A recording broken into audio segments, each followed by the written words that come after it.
Hey, welcome back to Chapter 3, Lesson 2 for your vocabulary lesson. Put out some paper I need down here. Number 1 is a diaz. What did I do with it? There it is. It's in my hand. Silly me. Okay, diaz. D-A-I-S. That's your first blank.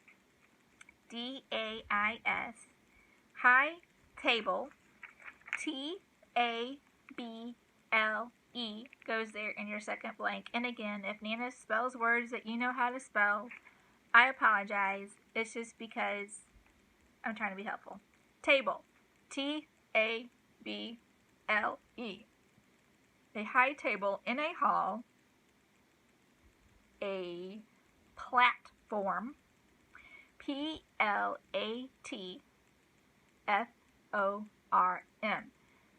I like to give you compound words, like two smaller words put together. You may notice that because I think they're easier to spell if you can break them down into smaller words. If you can break a word down and look at it differently than just one big word together, it makes it easier to spell and to write. And that's just one of Nana's, it's one of the ways I learned how to spell what I do know how to spell, which is kind of, it just is what it is, sweetie.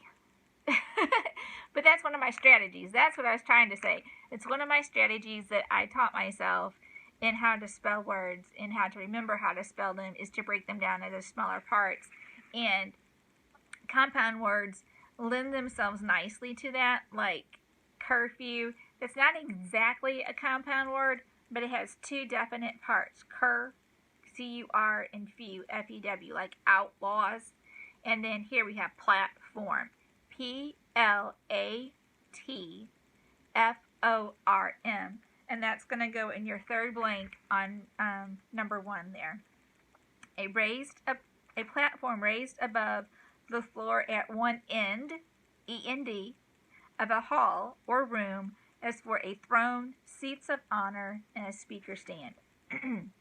Excuse me. And like I said, a lot of this is for your handwriting practice, and I know you know how to spell end, and so I just threw that little word in there just to give you one more word of practice.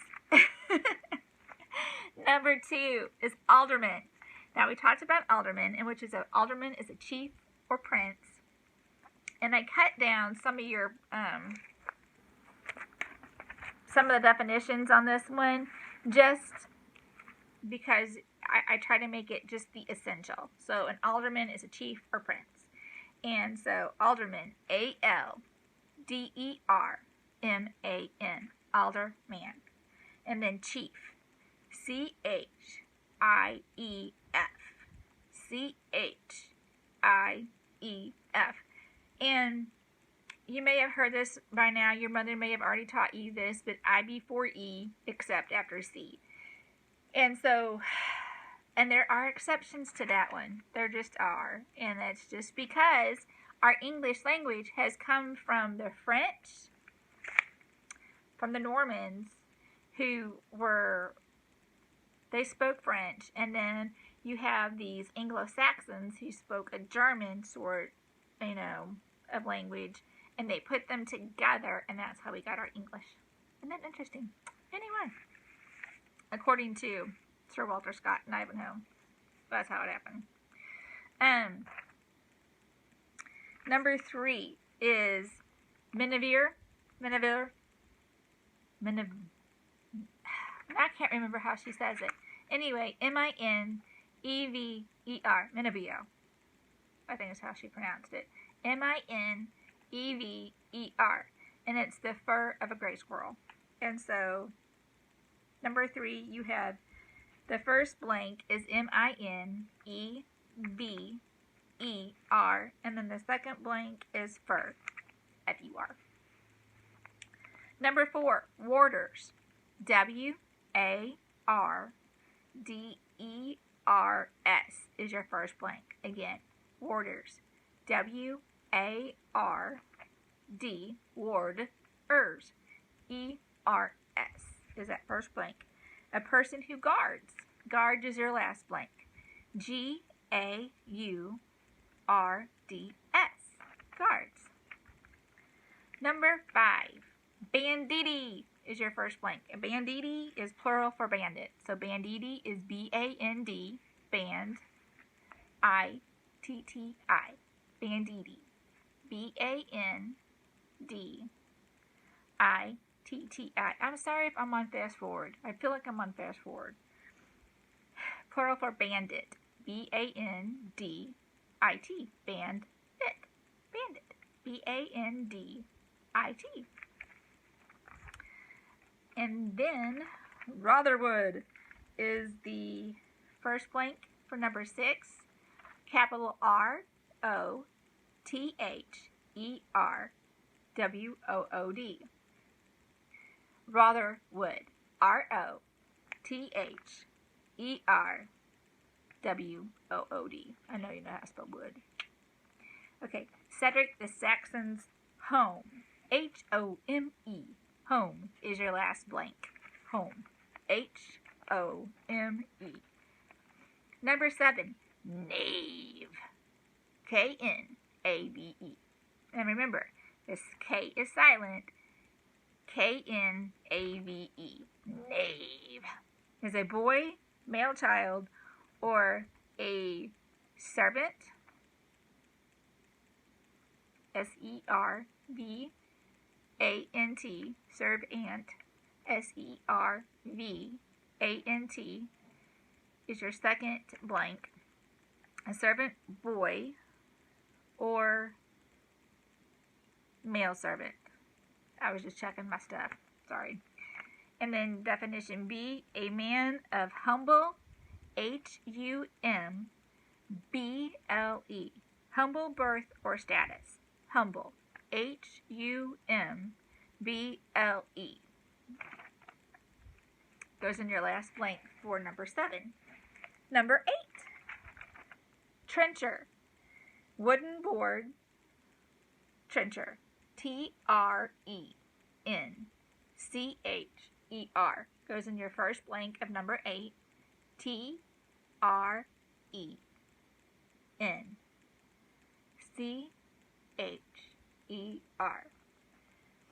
A wooden board or platter. P-L-A-T-T-E-R. Platter. P-L-A-T-T-E-R.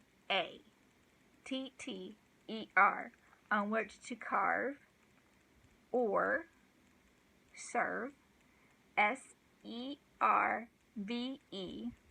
Again, serve is your last blank on number 8. S-E-R-V-E. One more time. S-E-R-V-E. To serve meat or food. Number 9. Truncheon. A short, thick club. So number 9, the first blank is truncheon.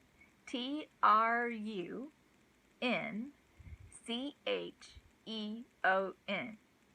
Truncheon. T-R-U-C-H-E-O-N. Truncheon. One more time. Truncheon. T-R-U-N-C-H-E-O-N. Truncheon. A short, thick club is your last word for number 9 is your last blank. Club. C-L-U-B. Club. C-L-U-B. Okay, that's number 9. Number 10, so you're going to your next page. Thane. T-H-A-N-E. Thane. T-H-A-N-E.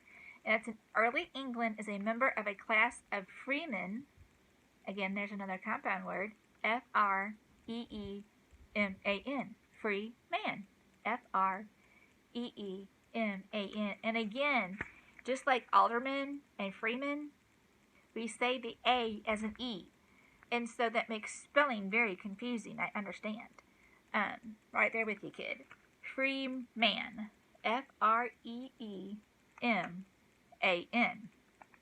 Who held land, L-A-N-D, land, L-A-N-D, of the king, K-I-N-G. So, land is your third blank. King, K-I-N-G, is your fourth blank. And that king does not get a capital. It's just a lowercase k. And you will notice through all of Nana's handwriting, she has trouble with K's. I just do. K's and F's. I learned how to get by with the F's. I always wrote my F's backwards. I don't know why. I just did. I just always wrote my capital F's backwards. And so how I get by with that is I trained myself to write a cursive F because you write it backwards. To me it seems backwards. And why we would do that would be to have it printed one way and then cursive the opposite way. I don't know. But that was how I made my strategy is I always, when I printed my F's, and even in teaching second grade and teaching in substitute teaching, I always, if I had to write a capital F on the board, I always wrote it backwards, and all the kids always had to tell me, hey, isn't that backwards? Yeah, okay. So how I've gotten, but because I trained myself in high school to write a cursive F, or whenever, and it was probably before that, it was pointed out to me that I, and it wasn't done nicely. I just need to tell you, it was not done nicely. Gigi, so I don't need to say more. But, so I just trained myself to write a cursive F always, instead of a printed F. And that's kind of like the K's. I cannot, for the life of me, get my mind and my hand to cooperate to write a lowercase k. I can in cursive, but for printing, it always looks like a capital K. It just does. And again, if you're writing in all caps, it doesn't matter. It doesn't matter if it's a capital K or a lowercase k. It doesn't matter if it's capital R on Rotherwood or not, because you're putting all of them caps. I just haven't heard, as of this video, what you're doing for that, so just let me know. Okay. So, number 10, we're just going to recap really quick, because I kind of got off on the handwriting thing again. Number 10 is Thane, T-H-A-N-E, is your first blank. A class of freemen is your second blank, is freemen. Their third blank is land, and the fourth blank is king. Okay? Number 11, you're probably going, Nana, I am already there, let's go. Curdle. K-I-R-T-L-E. Curdle. K-I-R-T-L-E. And that is a man's tunic or coat or a woman's dress. D-R-E-S-S. D-R-E-S-S. Dress is that second blank on number 11. And then if you need curdle one more time, is K-I-R-T-L-E. I also tried to give you words.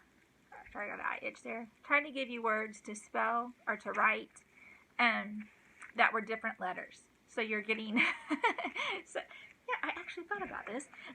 Trying to give you a variety of letters to write so you get more practice on writing different letters.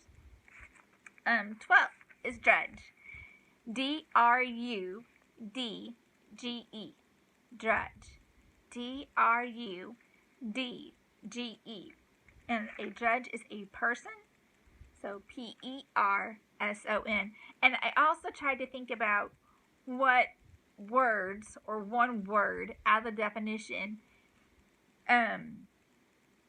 because I equate a drudge with a boat.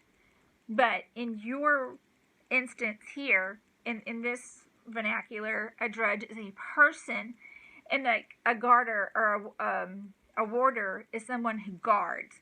So I wanted to pick out the reason why I leave that word blank in case you're wondering, is to get you to think, to connect those, to make that definition, to link those words, link that one word out of that definition that goes with that. And I tried to be mindful of, okay, if he remembers a dais has a platform,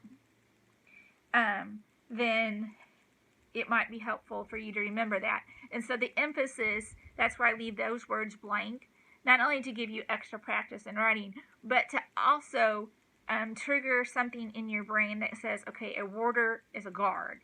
Dais has a platform. A drudge is a person as opposed to a boat. So that's why I also do some of those things. So we were on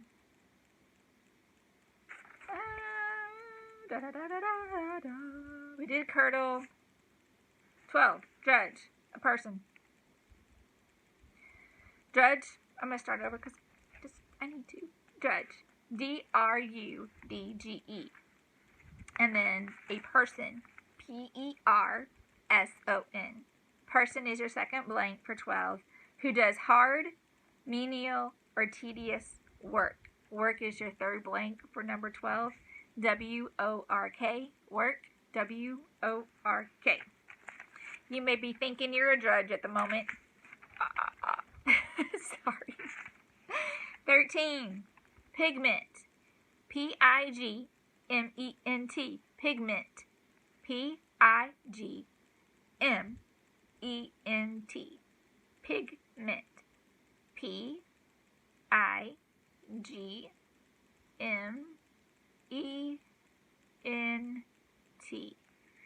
is a sweet and rich.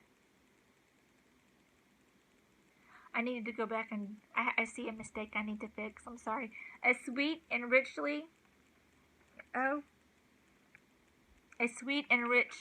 liqueur. L-I-Q-U-O-R. Liqueur. L-I-Q-O-R. A sweet and rich liquor composed of wine, highly spiced, and also sweetened with honey. H-O-N-E-Y. H-O-N-E-Y is your third blank. And I know you're familiar with honey, so I'm really not going to belabor that one. I wonder what it was spiced with. What do you think? I'd like to know. Talk to you later.